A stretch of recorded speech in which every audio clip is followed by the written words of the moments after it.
মানে বিশ্ববিদ্যালয় স্থাপন করতে হবে। আগামী শিক্ষক থেকে ডুয়েট আসন দ্বিগুণ করতে হবে। 3 নম্বর হচ্ছে শিক্ষকদের শূন্য আসন পূরণ এবং ল্যাবগুলোকে আধুনিক প্রযুক্তিতে উন্নত করতে হবে। কারিগরি শিক্ষাকে আন্তর্জাতিক মানে উন্নত করতে হবে। টেকনিক্যাল পদে নন টেকনিক্যাল জনবল নিয়োগ বন্ধ করতে হবে। প্রকৌশলীতে চাকরির ক্ষেত্রে বৃদ্ধি করতে হবে। মেধার ভিত্তিতে আইডিইবি এবং আইইবি এর সদস্য পদ নিশ্চিত করতে হবে।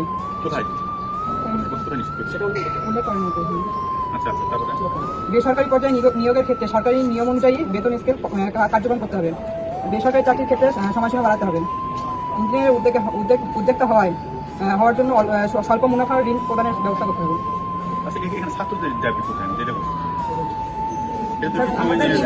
প্রথমটা আমাদের দাবি, দ্বিতীয়টাও আমাদের দাবি হয়ে গেল। সংখ্যা দ্বিগুণ করতে হবে। ডিপ্লোমা ইঞ্জিনিয়ার দিতে হবে।